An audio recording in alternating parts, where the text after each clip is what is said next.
주베룩과 리쥬란의 양강 구도가 유지가 되고 있었는데, 근데 드디어 이제 글로벌 에스테틱사에서도 이런 스킨 부스터 시장에 좀 진출을 했어요. 주비덤 회사나 벨로테로 회사나 이제 둘 다 이제 세계적인 필러 회사긴 하거든요. 근데 이제 히알루론산 같은 경우는 안구라든가 관절 그리고 피부, 그래서 거기서 우리 몸의 수분을 유지하는 역할을 하고 있는데, 그리고 이제 스킨바이브와 리바이브 같은 경우 효과가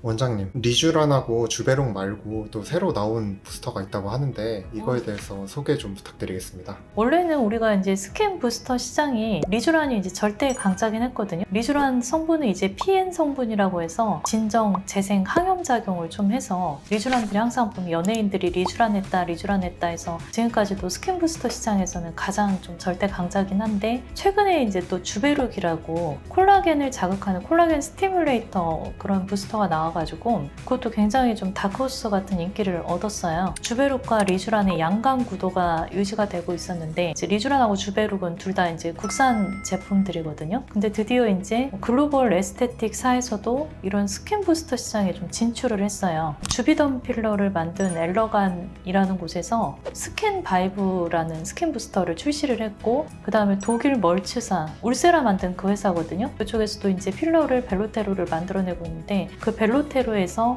리바이브라는 스킨 부스터를 출시를 했어요. 글로벌 에스테틱사들도 부스터 시장에 진출을 한 거고, 지각 변동이 조금 예상되고 있다, 이렇게 지금 생각하고 있습니다. 주비덤 회사나 벨로테로 회사나 이제 둘 다 이제 세계적인 필러 회사긴 하거든요. 근데 이제 필러 회사들에서 드디어 이제 스킨 부스터 시장으로 이제 넘어왔다는 게 의미가 있는데, 필러 같은 경우는 한 번에 되게 큰 변화를 확 일으킬 수 있는 그런 것들이거든요. 스킨 부스터라는 거는 지방층이 아니라 진피 환경 개선하면서 천천히 서서히 좀 변하는 느낌이거든, 자연스럽게. 근데 요새는 이제 트렌드가 한 번에 확 변하는 것보다는 서서히 자연스럽게 내 그런 노화 시기를 늦춘다, 이런 컨셉으로 가고 있어서 항상 진피 환경을 개선하기 위해서 화장품 같은 걸 되게 많이 바르긴 하잖아요. 근데 화장품을 백날 발라봐야 진피 쪽에 이제 잘 흡수가 안 되니까 이런 걸 부스터 형식으로 해서 직접 인젝을 한다, 그렇게 생각을 하시면 될 것 같습니다.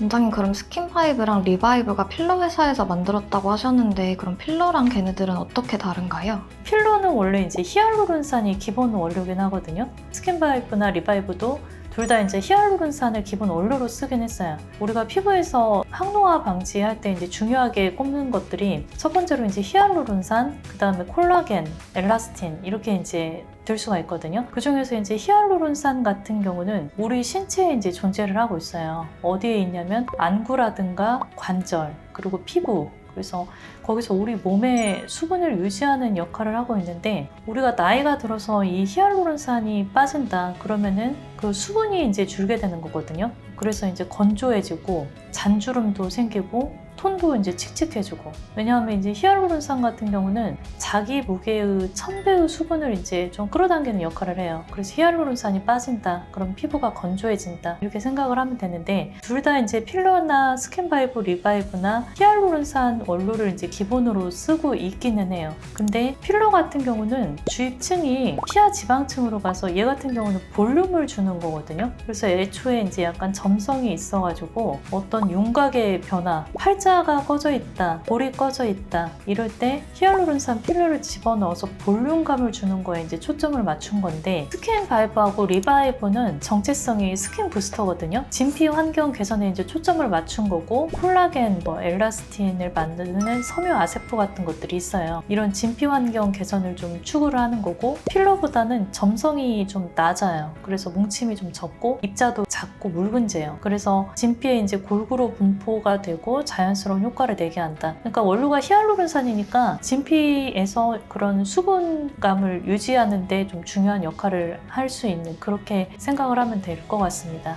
원장님, 그럼 스킨바이브랑 리바이브의 효과는 어떤 건가요? 스킨바이브하고 리바이브의 효과는 부스터니까 부스터 영역에서 보는 거고, 진피층에 히알루론산을 좀 공급을 해요. 그렇게 되면은 피부의 윤기라든가 잔주름, 그리고 피부 밀도가 좀 높아진다고 생각을 하면 되고, 그리고 이제 스킨바이브나 리바이브나 둘 다 진피층에 있는 섬유 아세포를 간접적으로 자극해서 콜라겐과 엘라스틴 생성에 이제 도움을 주기는 해요. 주베룩하고 비교해보면 주베룩은 섬유 아세포를 그냥 자극을 하는 거거든요. 그래서 콜라겐 형성에 조금 더 도움을 직접적으로 주는 건 주베룩이 맞고, 스킨바이브나 리바이브는 좀 간접적으로 섬유 아세포를 자극한다, 이렇게 생각을 하시면 되겠습니다. 그리고 이제 스킨바이브와 리바이브 같은 경우 효과가 예를 들어서 우리가 리쥬란 같은 경우라든가 물광 같은 거를 할 때는 엠보를 내는 깊이에다 하는 거거든요. 그래서 굉장히 얕은 층에 넣고, 사실 그래서 효과가 그렇게 길지는 않아요. 스킨바이브나 리바이브 같은 경우는 그것보다는 조금 더 깊은 층에, 그래서 딥더미스 깊은 진피층에 넣고 그쪽에서 수개월 동안 작용을 하고 있거든요. 그래서 한 9개월 정도까지 이제 보습력이라든가 이런 거를 유지를 해주기 때문에 기존의 물광이나 리쥬란보다는 한 번 맞았을 때 보면은 훨씬 더 효과가 오래 가고 효과가 좀 더 강한 느낌이 있다. 스킨바이브와 리바이브가 속건조라든가 보습을 잡으려고 하는 분들한테는 훨씬 좀 강한 효과가